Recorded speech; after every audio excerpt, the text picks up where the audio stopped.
Hi guys, it's me, Carrie Silver Lining Mena, and this episode is more like a prequel to the one that I just recorded right now.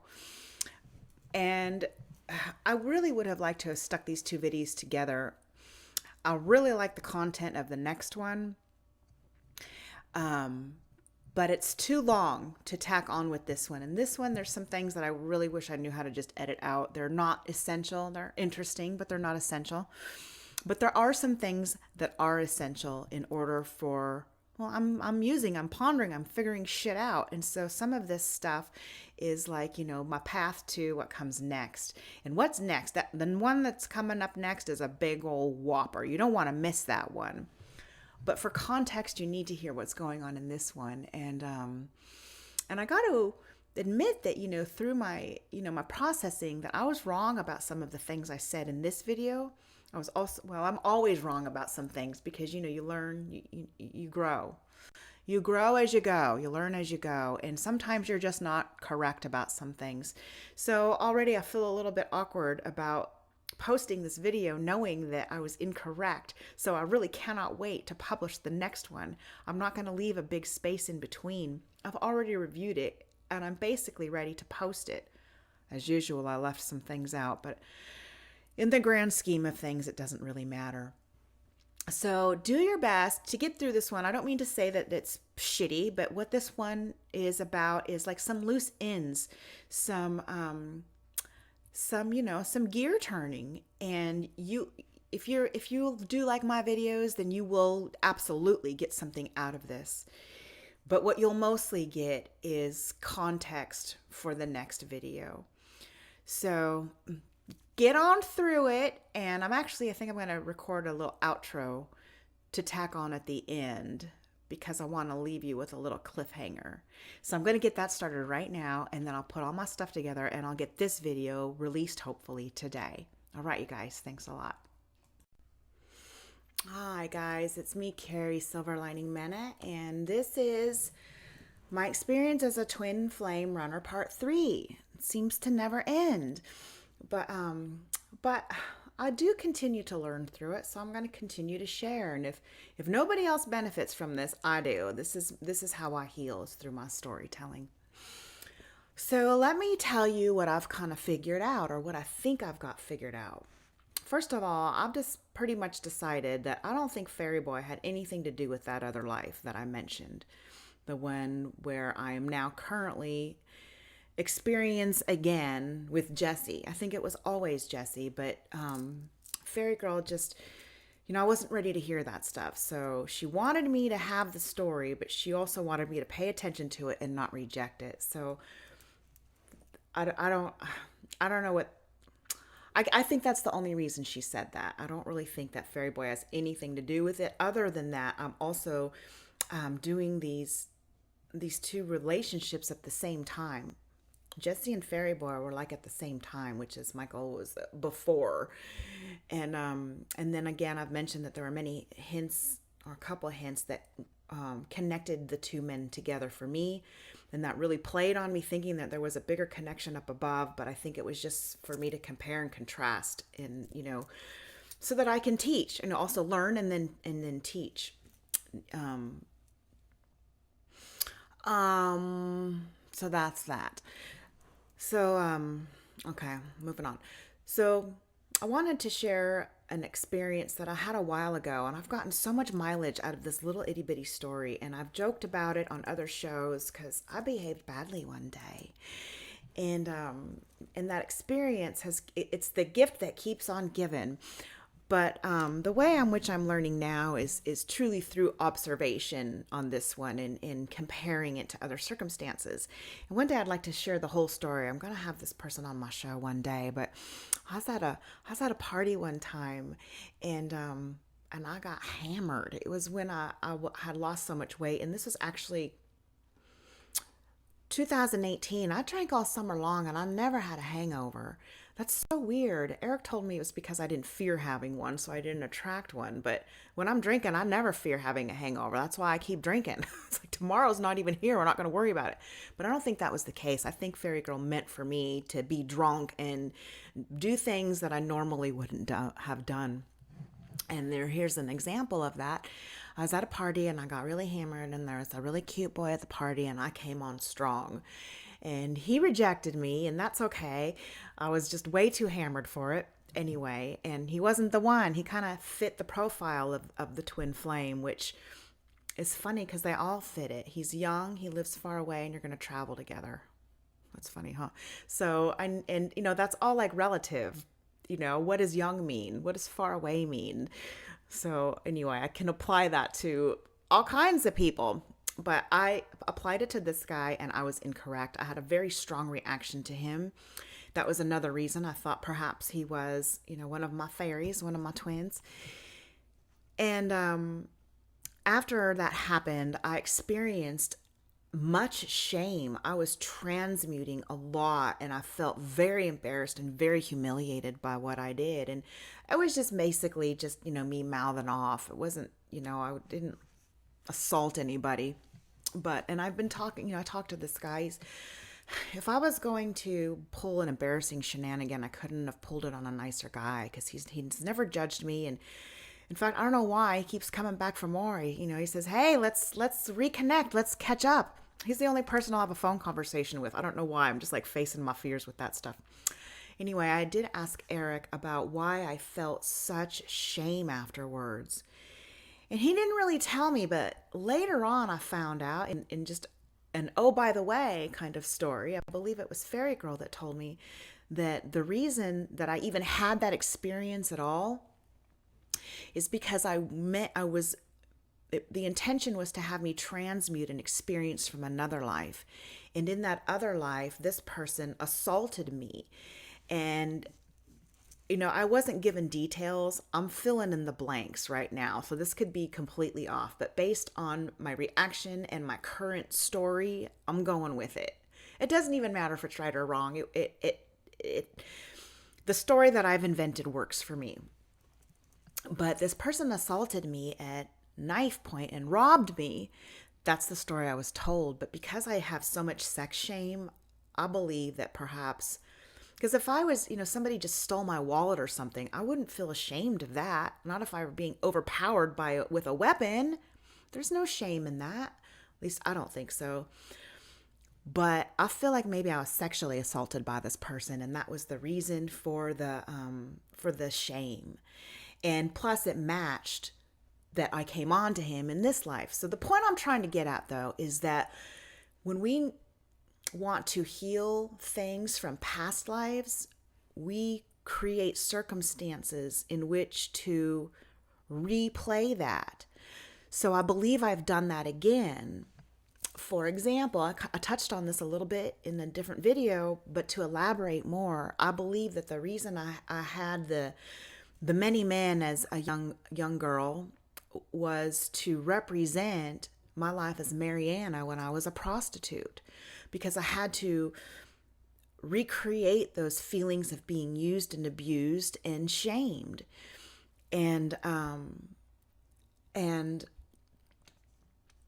so anyway, so that one example of that guy at that party helped me put into perspective about why it is I'm doing the things I'm doing now. And I mentioned in the other video that when I was that prostitute, Mariana, that I was currently in a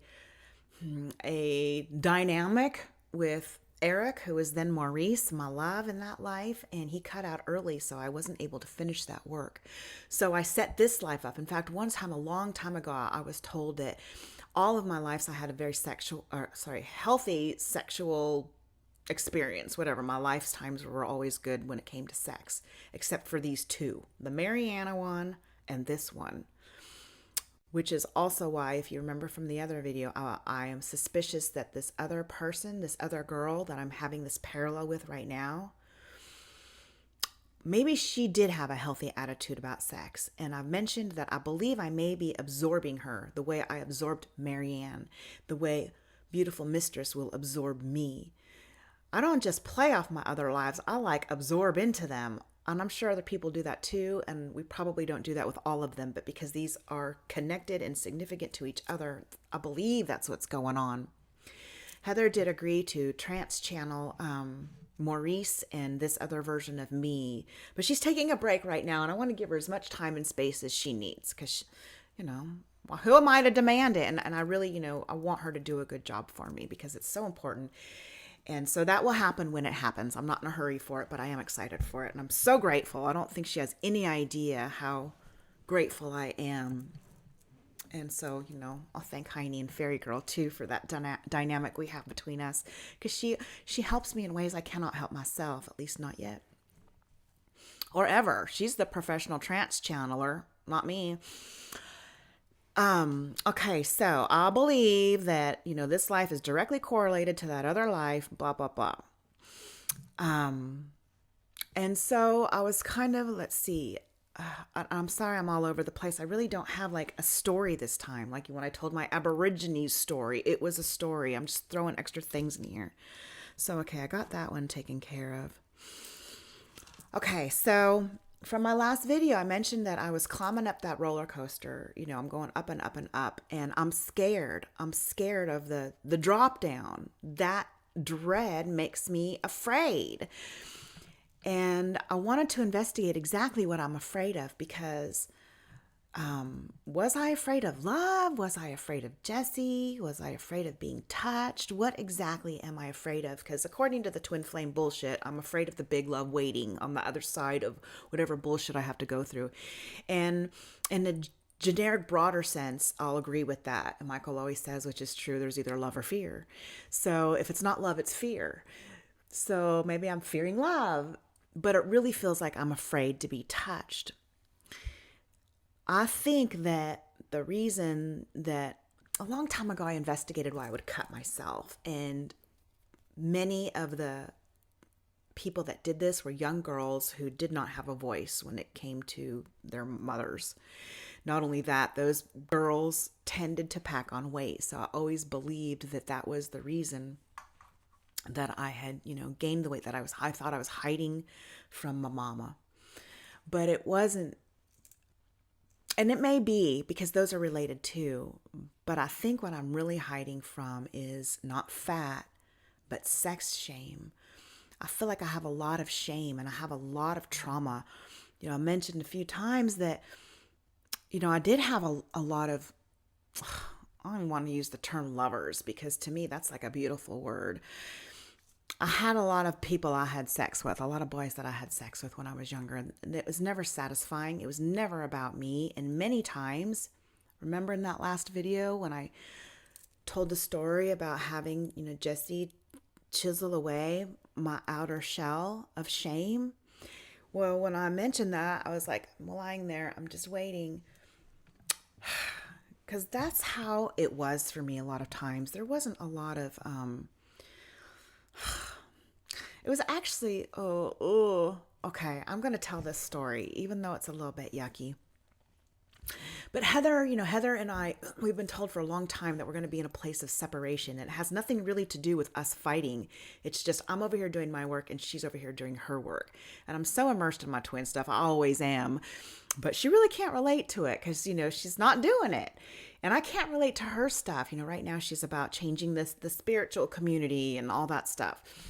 And that's not my path. So we've been like pulled away from each other and we're okay with it. We were scared of it at first, but if this is what's going on, then we can both live with it. We're just busy doing our own thing, but we still keep in contact with each other here and there. And we like to do voice messages to each other rather than text. And we don't want to talk on the phone because that obligates you to a conversation rather than being able to come and go as you please. So our messages are just, 1 minute, 2 minute, 3 minute messages back and forth.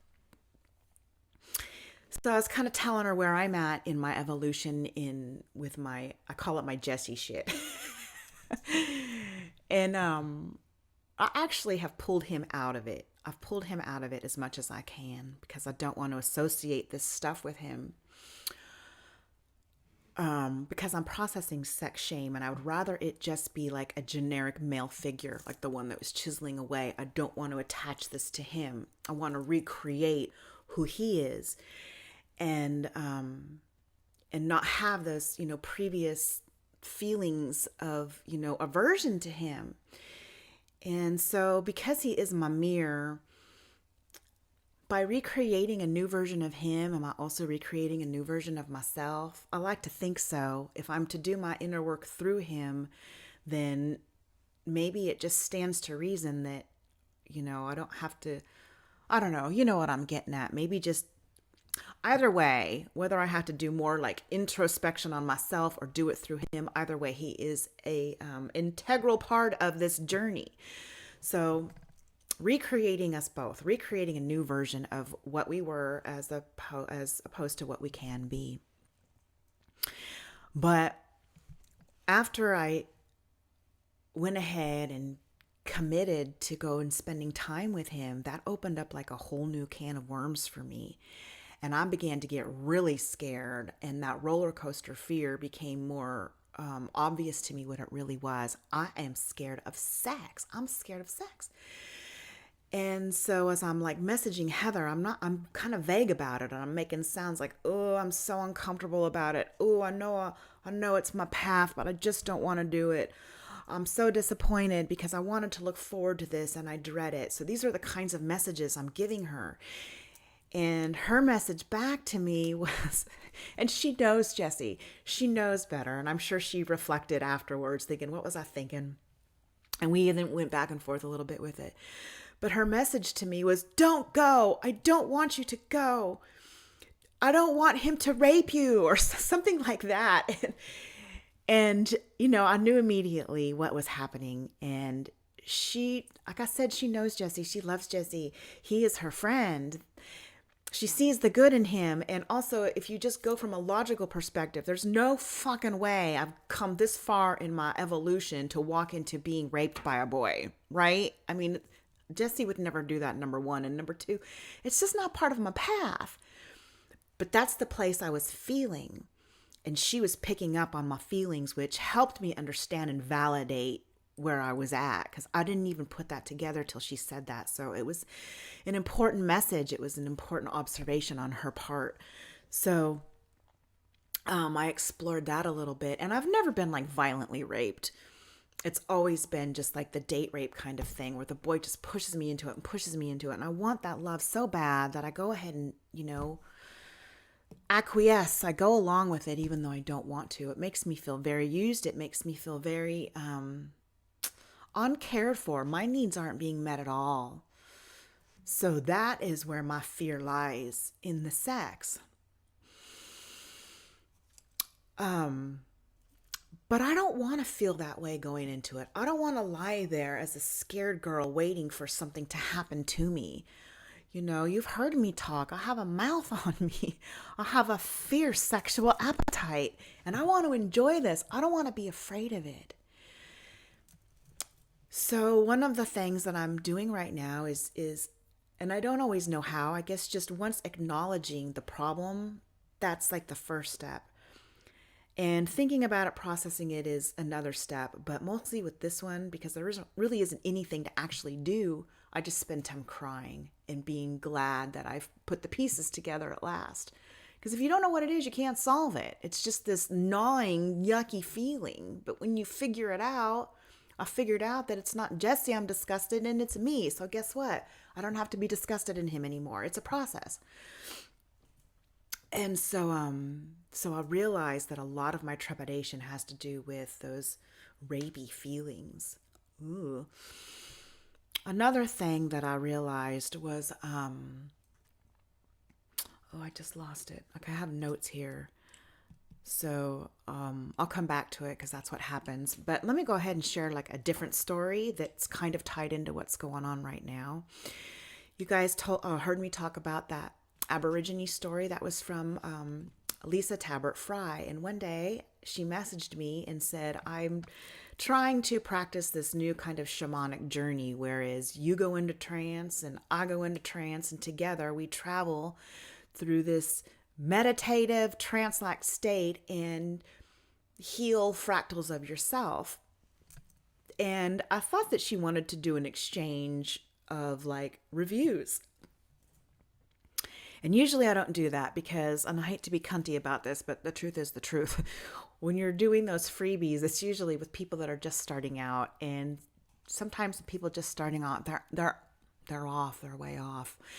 And that's okay, you have to start somewhere, you have to learn somewhere. But I got tired of trying to be creative in writing reviews that were complimentary yet truthful when it was a bad reading. But I've already experienced Lisa, so I was totally game. I was super excited to do this. And she goes, no, you don't have to do anything like that. I just want personal feedback. And I was drawn to you. I was drawn to your light, to your, sparkly disposition, et cetera, et cetera. And that just made me feel so good. I felt like I won a prize for being a shiny girl. So I did this thing with her. And I really didn't know what it was. And I didn't care. I'd figure it out later. I was going to go with it. I had no expectations of what it was. And I went under right away. She's like walking me through this guided meditation to put me under. And I went right away. And on our journey, we came across 3 versions of me. One of them was this girl. It was so interesting because I just got done talking to Layla about, remember that movie, Dracula, with Winona Ryder and Keanu Reeves and John Oldman, is that his name? Yeah, something like Gary Oldman, not John. I think John Oldman's one of my Facebook friends. That's funny. Anyway, so I was showing her the picture of Mina when she's super cute in that green dress with that teeny tiny, emerald green hat. And as Lisa, that was like a couple days ago before that. And as Lisa's telling me about this woman that I was, she's describing Mina. This, she's talking about a small green hat and like a Victorian dress. And clearly I'm lost and I'm on the waterfront. And I'm absolutely panicked. And I let out this blood-curdling scream, and then I'm murdered. The next one she told me about was I was an Irish indentured servant, and what she sees is me just sweeping, constantly sweeping, and I have an opportunity to buy my freedom, but something happens, and I stay stuck in this domestic drudgery, not even serving my own family. I'm just a slave for somebody else. I don't even care about them. I'm not getting paid. I'm fucked. And I got stuck in that. And then the third life was a man who was holding his dead baby, absolutely devastated and grieving. And he put his dead baby on his dead wife, who they both died during childbirth. So here I am laying my family to rest. And I don't know what this stuff means. Is this like a prep? Because, I'm living this life that Fairy Girl told me about. I'm living it now. So I'm like, oh my God, am I going to be living these? Am I going to be murdered brutally on the waterfront? Am I going to be stuck in domestic drudgery for the rest of my life? Am I going to lose my family and bury them? I went just a little bit crazy, but not too bad because of how much I've evolved. I can be patient. And usually I would just wait for answers to come to me. But because this was a circumstance in which she wanted feedback, I went ahead and let her know that I was confused. I don't know what I'm supposed to do with this information. Are these things, are these like predictions? What is this? And she says, no, they were like lives that popped out that, and I don't even understand what she said all the way, to be honest with you. But what I did in this journey together, I sent them love and healing and let them go ahead and cross over peacefully. She says they may or not apply to your current life. So I did kind of try to apply them to my current life. I don't want to get stuck in domestic drudgery forever. So I'm not going to miss out on that second chance or that chance. I'm not going to get, whatever it is. I'm not staying in domestic drudgery. And the other one about that screaming girl, I don't know what to make of that. Unless I even wondered if that may have been the one where that guy assaulted me, in the past life where I had shame. Although if I died, I probably didn't have much shame because I was dead already. But either way, I took that as a means of being assaulted by somebody else. These are like all extreme versions of what may be happening right now. And the other one with putting burying my family.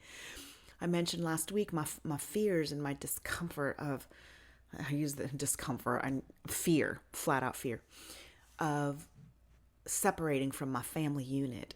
So maybe sending these 3 lives, love, light, and healing, and helping them cross over in a peaceful way, whatever it is, maybe that will help alleviate what's going on in my current life. I don't know.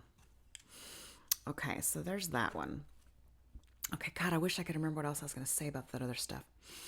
Okay, so another thing I wanted to talk about is, and this is more twin flame runner stuffs, and I think this is probably specific, or not specific, but common. And what it feels like, when I was chasing the other boys, I call them boys when I'm chasing them. When I catch them, they're going to be men. I don't know. Those are interchangeable. I do like boys, so I mean that completely complimentary.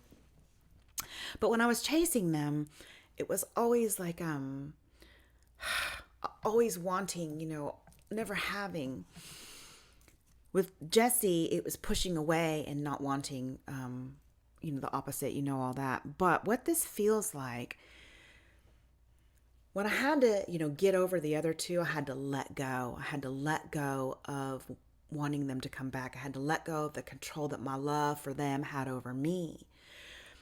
This thing that I have to let go, feel this time with Jesse, feels very much like eating a big ass slice of humble pie. Like, I have to admit I was wrong. And it's, just imagine that. Like, you have an argument with your spouse or whoever it is that you combat with the most, your mom, your brother, whoever it is. And, you're always sticking it to them and you're always right or whatever it is. Because I'm a bit of a know-it-all. I do know a lot of stuff. But I'm pretty good in admitting when I'm wrong. I really am. But this one has been the toughest pill to swallow. And I don't mean to say that I was wrong about Jesse being my twin. I thought maybe that was it. But the reality is that I was right many times. But the guides kept spoon-fooning me my denial so that I would get to this lesson when I was meant to. Because, I was picking up on it a long time ago. And they'd say, no, it's okay. Don't worry about it. So that's not what I have to kind of swallow. That's not the being wrong because I was right. And I guess it's mostly just about being wrong about myself. I have to admit that I'm wrong about who I am. I have to admit that I'm not that nasty, gross person. I have to admit that I was wrong about just lying there, being used and abused. I was wrong about all of those feelings I had about myself. And you would think that I would be so excited to scrape this shit off of me. And on the one hand, I am. But going through it, it feels like I got to admit I did the wrong thing. And it's such a nasty bit. Put yourself in that place for a second. Remember that time that you fucked up and you had to go and own your shit. That's what I'm doing right now. It feels like that. So it feels really yucky. But like I said, I'm good at it. So I'm going to do it. Because I'm not going to lie there like that scared girl. I'm going to unleash and I'm going to enjoy myself.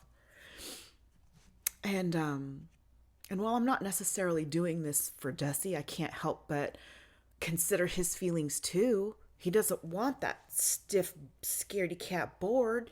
He wants somebody that's going to participate. He wants somebody that's going to appreciate him and his efforts. Not somebody that's going to feel like they're about to get date raped. Fuck that. That's so stupid. So a lot of my inner working these days has gone to alleviating that fear. What else I was going to say about that? I don't know. I did find it interesting about how this is just like a little, Sarah, I call her Sinky Sarah because she thinks everything is a synchronicity. I do not fall into that, but I do have a synchronicity that I'm just making up. I don't think it was any kind of intention, but I mentioned how all of my man, how I associate them with roller coasters in some way. They're all like trains too, because remember not too long ago I said I dreamed about Michael and train stations, riding on trains. There were so many train connections with Michael. And then with Fairy Boy, I did actually ride trains with him. Now I'm going to the Rocky Mountains and I'm going to ride a train with Jesse. That's funny to me. Sarah, I don't think it has anything to do with anything. I just think I must really like things that go on tracks. I like being on track. There it is. Ting! On track. That's funny. Something else that's going on. It's so funny. I forgot to mention this, but this is my new shirt, my yellow shirt I was going to wear with Denise months ago. I'm finally wearing it today because my yellow chakra is still fucked up. In fact, my whole, not just this one spot, but wrapped around my whole rib cage all the way around. I feel like I'm fluffed up full of air, and it's like pushing on my rib cage. And it's not my diet because I haven't really changed anything. And yesterday I actually went out to breakfast with Sarah. I say breakfast, but we had salads. On the way home, I pulled over. I had to throw up. I don't know if I got food poisoned or what, but my whole body aches. I feel like I've regressed back to the beginning of my journey before I even started. I had fibromyalgia, and one of the reasons that people seem to have that, at least spiritually speaking, is because they take on the emotions of others and it manifests itself in physical pain. Well, I don't think I'm doing that to other people, but I do think that right now I have taken on the bullshit of my other lives, and it's creating pain in my body. I don't know, but I don't have like another explanation for that. And I sure as fuck don't want to try to find a doctor and say, I have this pain. That doesn't make any sense. I can't even describe it to others, but I hurt a lot. Gosh, what else was I going to share with you guys? I wish I could remember. I'm going to try something new. I'm going to put my video on pause, think for a second, and come back to it. It might just like start and stop rather than have a fade. I don't know what I'm going to do. You know what? I'll just go ahead and stop it now. If I have to tack something on later, I will, because I'm not going to be releasing this today. I'll always find something else to say. So let me wrap that up right now. Fuck, what else was there? I told that story. I don't know. But you know what? I'll go ahead and reiterate that, okay, I did find something to say. Remember when I was telling the story of me telling Fairy Boy what's happening, because I believe that my story may be relevant to him if in fact he's doing what I'm doing with Jesse, which is using me as a mirror to reflect himself. Well, I told him that I had decided to wield my power and not have a romance with Jesse. But I decided through this is that what I was actually doing, I wasn't surrendering to the plan, the arranged marriage, the arranged relationship. Oh, I know what I was going to say. Okay. Okay. I'm not going to forget it now. Although I forgot what I was just talking about. Okay. So I thought that I was,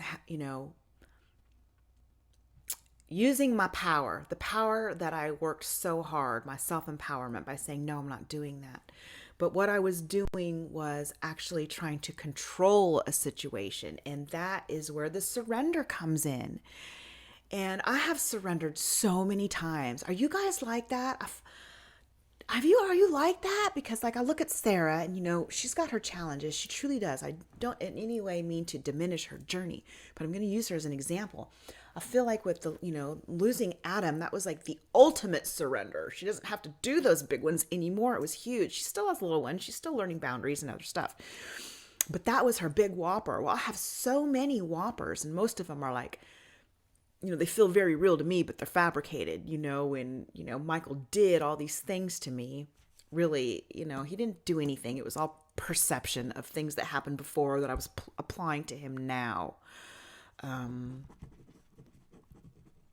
Okay, you know what? I got derailed again because I remembered something else. In fact, talking about that, I just have to throw this in there because I constantly have been saying stuff like, they provided an experience for me. They did this to me, but I'm not really a victim because I asked them to do it. I keep talking like that. And while all that is true, don't forget that there's a flip side. And to be honest, these guys that provided this experience for me, they didn't stand a chance. Because number one, they already agreed to do it up there. Number two, I was a force. And there was no stopping me. And, oh shit, where was I going with that? So, I forgot. Okay, so anyway. Oh, god damn it. I totally tangled myself up with that one.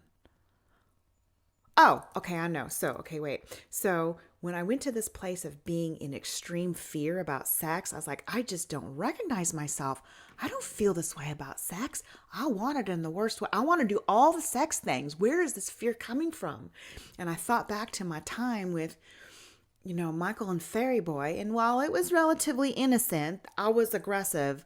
I wasn't assertive, I was aggressive. And like I said, they didn't stand a chance.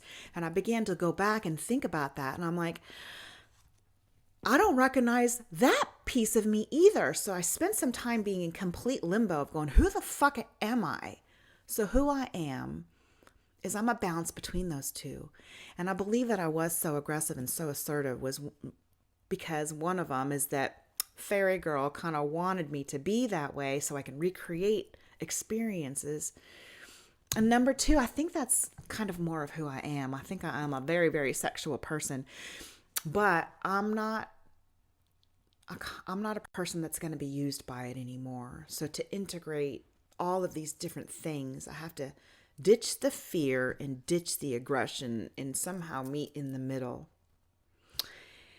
And so one of the ways in which I'm going to do this is this girl that I talked to, she's following along my story. She said something to me because I'm telling her, she gets like some of the inside scoop sometimes because she seems to really identify with it. So I bounce my stuff off on her sometimes first just cause. And she says that she too thinks that she's up for healing through a relationship. And that was like, huh? Never heard of that, because so far my journey in healing through relationships has been mostly about being by myself in these pretend relationships. I had to break up with Michael and Fairy Boy over and over again, and they're completely unaware of it because all of the stuff is just with me. They don't know anything's going on because I don't talk to them. So now, and even with this running thing with Jesse, it's all pretty much been with me because I pulled away. But now I guess I'm going to heal with an actual person. One of my missions is to become independent. So that can be, interpreted in many ways. So for me to learn that I get to heal through a loving relationship is like a new concept to me. So rather than maintain my power and my control and say, I'm not going there, I choose instead to use my power to choose to go into this thing that I am so resistant of, because I choose to heal. I choose to meet my challenge. I choose to conquer my dragon. There was that really cool meme that I posted about conquering your dragon and claiming your gold. So I had to learn again that surrender did not mean to stop that journey. I actually believe that when it comes down to it, I can tell Jesse, I don't want to do this. I'm not going to do this. Two things would happen. I would either become that drug addicted prostitute that I joked about becoming, which is interesting. Oh, I know what I have to prostitute. Oh my God, I have a good story about that. Oh, because it was a trigger. Another reason that makes me feel like I am doing the Mariana shit. Okay, so forget all that stuff I was saying. Don't forget it. Just, follow along and finish it yourself. I decided to go ahead and, my power lies in conquering this, not in denying that. Got that? Does that make sense? Trying to fix everything is not the answer. Giving up is the answer. That's the surrender. That's the strength. Giving up the power that something else has over me. I'm going to give up that power of that humble pie that I'm eating right now. I'm going to go ahead and eat my slice of Jessie cake. And do you remember that story about Eric told me that one day Fairy Boy will one day out of the blue be eating a piece of chocolate cake and not understanding why he's eating a chocolate cake because he never liked chocolate cake, never showed an interest in chocolate cake before. Now he can't get enough of chocolate cake. Well, I'm that chocolate cake. So when I talk about cake, I'm talking about him. But I'm also implying that when you eat your cake, that's the moment that your heart does its switch flip and cracks open and you fall in love. So I've decided to go ahead and allow myself to eat this cake because the rewards at the end of it, I'm trusting it. And for being a girl that's been betrayed so many times by the guides, I choose to believe this one. There's just no other way. It's going to be a great experience for me. I got to get over it. Okay, so that's where my strength lies. That's where my power lies in choosing to go forward despite my fear. And you also have to understand where your fear comes from. That's another thing I learned from that guy at the party when I got drunk is determining, and that's a different story. That doesn't even have anything to do with the one I'm talking about now. But remember I said he's like the lesson, the gift that keeps on giving. Another one is because my heart chakra is so fucked up. I couldn't understand why I feel so intimidated by this guy, because he's been nothing but nice to me, accepting, no judgment. And I love the way he treats me despite all this stuff. And so I had to like really try to figure out where my reluctance was to connect with him and have him on my show or whatever. Is it, I want to honor my feelings, but I want to make sure that I'm not like being fearful. And so what Eric said to me is that, your solar plexus is still fucked up. So you don't have like a good compass right now. He says, but what's the worst that can happen if you decide to work with this guy? You're not going to die from it. At the very least, you'll learn something, whether it's through a negative experience or a positive experience. You'll just learn. You won't die. So I, and that's the same thing of like relationships. Some people that don't resonate with you anymore, they're either toxic and you got to cut them loose, or they're worth waiting for. They're worth working it out, because there is a balance. It's like, like my twins, they are worth working shit out for. They're quality people. They're not, the relationships were toxic because I was in a bad place, but they are not toxic. But I do have people in my life, like my mom, my surrogate mom, they were toxic and I cut them out. Now, if either of them decides to evolve and grow and rematch my vibration, I'm not averse to reconnecting, but I'm not going to do it unless it feels right. So that's another thing that I keep learning from that other experience. Hang on, I got a fuzzy, probably a dog hair. Soba. Okay, so here, oh god damn it. So I always talk about what a dick my mom was. Everybody knows that. And I may have mentioned my dad a few times. My dad is really cool and really supportive. And he even met Avery one time. It was me and Heather and my dad in a hotel room in Vegas. He had this big suite he invited us to come stay in. And so we decided to do a video. God, this fucking dog hair. Get off. I can't stand it. Oh, there it is. Anyway, my dad, he didn't understand it, but what he did see was Heather walk around the room with her eyes closed and not crash into the computer or the lamp or the table or the wires that I had like messed around. That was so trippy. Anyway, and I've been spending a lot of time with Avery because in a twist, even though I'm in, neck deep with this twin shit, he's the only one that I'll be able to bring with me to hold my hand when this stuff comes, when my, sex adventures come. That's so funny. So I've been talking to him a lot, and I'm loving on him. Thank you, Spaceman, for all that support. Okay, back to my dad. So when my dad is nothing but supportive of me, he's clueless sometimes, and I could get mad at him for the things he did, but I see the bigger picture, and I see why these two occurrences mattered and why they're significant. And I am irritated with him for doing this and saying this to me, but I also understand it, so I absolutely forgive him for it. But when I was a young girl, when I was like 20 years old, 19, 20, 18, I don't know, I lived in LA, and there were these clubs downtown where men would pay you to dance. Remember that Tina Turner song, Private Dancer? They're called taxi dancers. And you pay these girls to dance with them. Basically, you're prostituting yourself out. You're letting these men rub on you and, I don't know, get off. I guess maybe you could do a private dance in a private room. Or you can even broker a deal and go out to the parking lot and do a private dance in his car or the alley or whatever. My dad had the fucking nerve to suggest that I go do this. Now I know in his mind, he's thinking just dancing. He's not even thinking along the lines of a girl with no self-esteem who's already being used and abused by men, which he doesn't know. He's my dad. I'm not going to tell him that, plus I don't even understand it myself.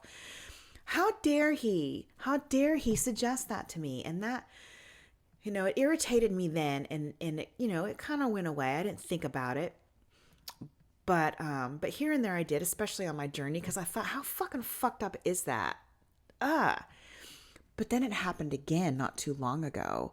My dad did almost the same thing. And he said to me, it's your mother's birthday coming up, and I know that you don't like her and you can't stand her and whatever, he used big words. And I don't mean like big, long words. I mean like powerful words about my feelings towards her. And the reality is I've healed from her. She's just like, I don't need you anymore. So he was incorrect in that. But he said, her birthday's coming up, so you should make nice with her so that she'll write you back into her will. She's probably going to die soon. And even if you don't want the money, at least you can pass it on to your kids. And that was such a huge trigger to me because that felt just like prostituting myself. I am not going to go make nice with this woman that abused me my whole life for some money.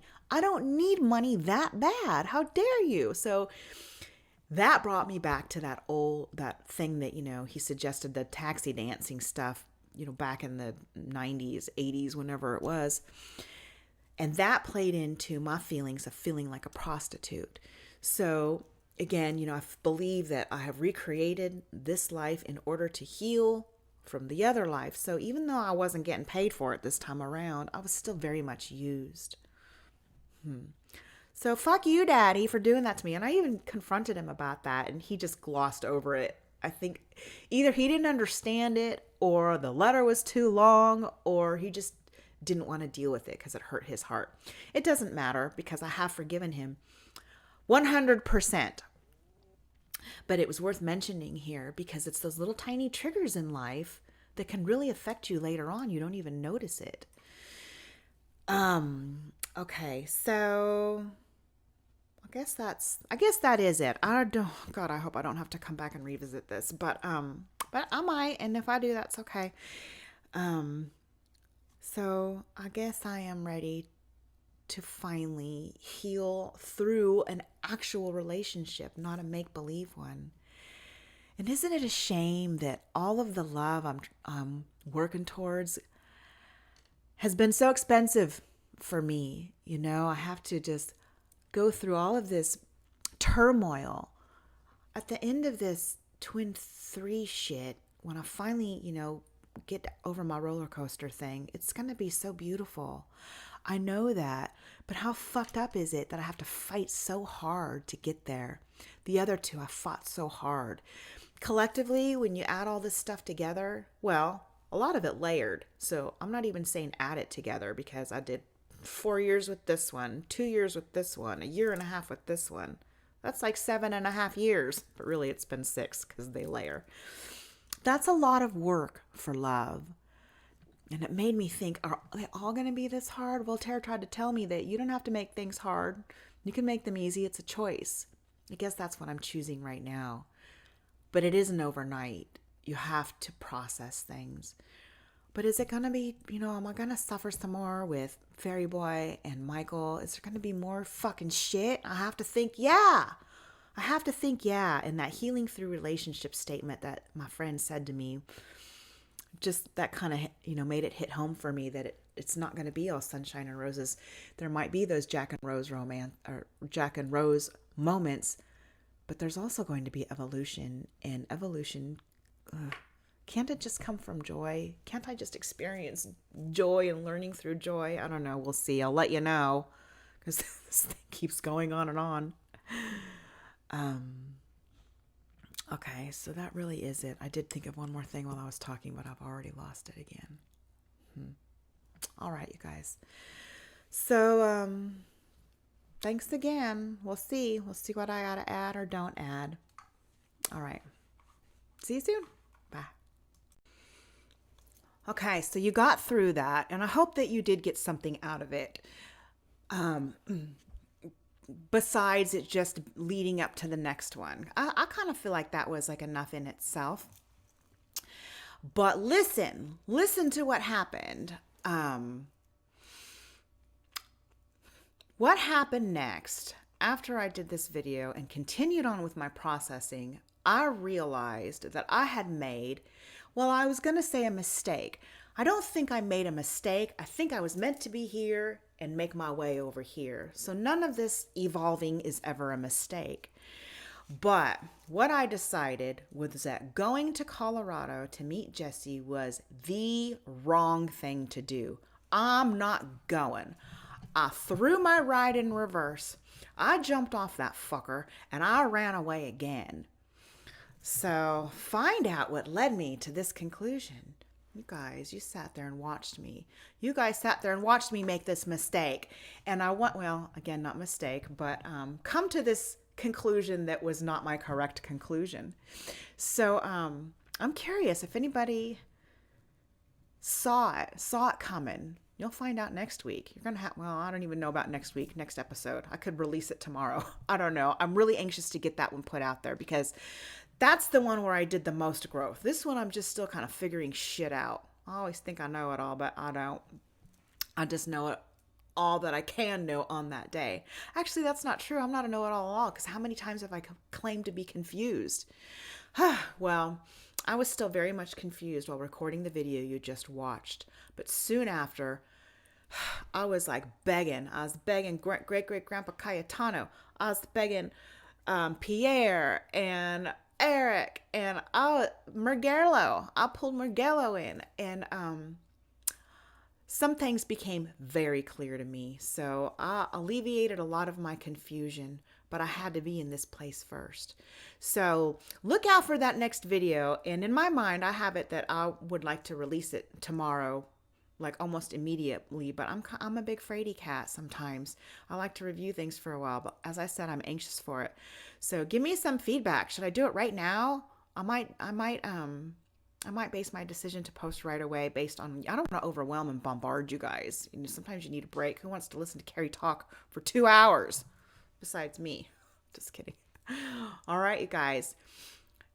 I hope you got something out of this one. You'll definitely get something out of the next one. It's my cliffhanger. Find out why I ain't going to Colorado.